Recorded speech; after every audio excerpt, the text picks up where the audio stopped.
Hey everybody, welcome back around to the blog and grill. I am your host, Doug here, with your video blog for March 29th, 2014. Next week I'll be back with NBA, MLB, and NFL action.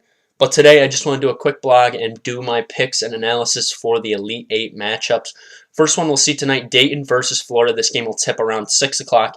I think it's going to be an exciting game to watch. We're going to have to see teams that can control the tempo. Dayton likes to get out and run. Florida can slow it down or get out and run.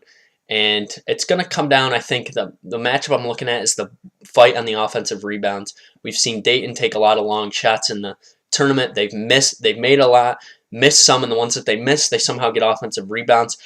Patrick Young is a big-time offensive rebounder for Florida. It's going to be interesting to see the battle on the boards. I think that's going to be my key matchup. And I think it's going to come down to Florida can just win in so many ways. Florida can slow it down like we've saw them beat Pittsburgh and score late in the shot clock. We also can see them get out and run in transition. They're good in transition with Wilbekin and Frazier and Young and Prather. So they're just a fun team to watch. And I think Florida will get past Dayton and on to the Final Four. All right, the second game, the nightcap tonight, right around 8:49. We're going to see number 2 Wisconsin, number 1 Arizona. There's going to be a lot of good athletes on the floor. Decker and Brust for Wisconsin. We'll get to see Nick Johnson, Aaron Gordon, who's really coming on for Arizona.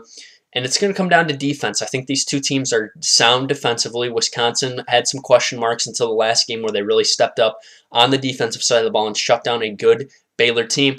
And ball handling. If I had to pick ball handling, I'm probably going to take Arizona in it because I like Nick Johnson and T.J. McConnell to handle the ball.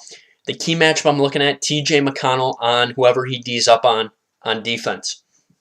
He could play some on Brust, some on Decker. T.J. McConnell is a shutdown guard on defense, and that's going to be fun to watch. I think it's going to be a close game throughout. It's going to come down to late game situations. Aaron Gordon cannot touch the ball late if you are Arizona, because he is a terrible free throw shooter. You're gonna see Nick Johnson step up late, a veteran player for Arizona, and they're gonna get it done. And Arizona will advance on to the Final Four. All right, tomorrow we got 2 more good games.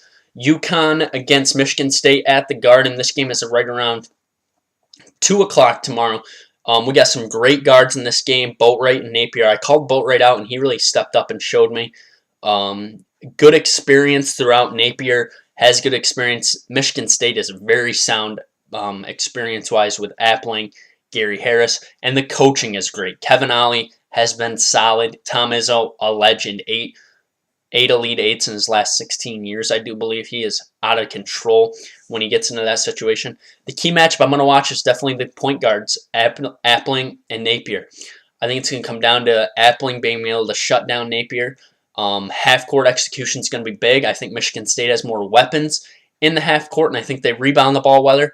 Omar Daniels did rebound, or DeAndre Daniels did rebound the ball very well in the last game against Iowa State. Iowa State didn't have a whole lot of size inside. I think it's going to come down to rebounding, free throws, and I'm taking Michigan State in a 70-point game to take the win in that one.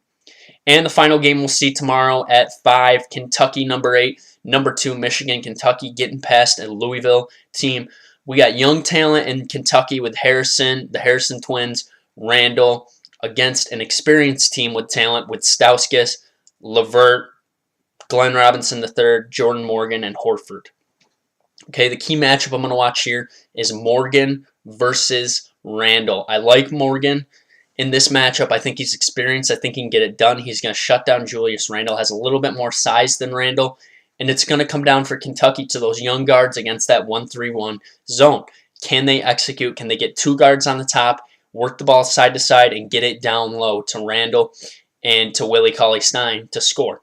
Ultimately, I don't think they can. I think Michigan will get past Kentucky, and they're going back to the Final Four just like they were last year.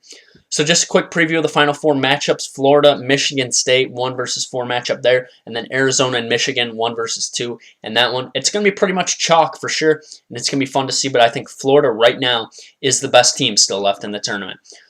All right, Monday I'll be back with more fun stuff. I'm going to give you my World Series pick on Monday, so tune in for that. I'll tell you who's going to go to the World Series and who's going to win the World Series as well.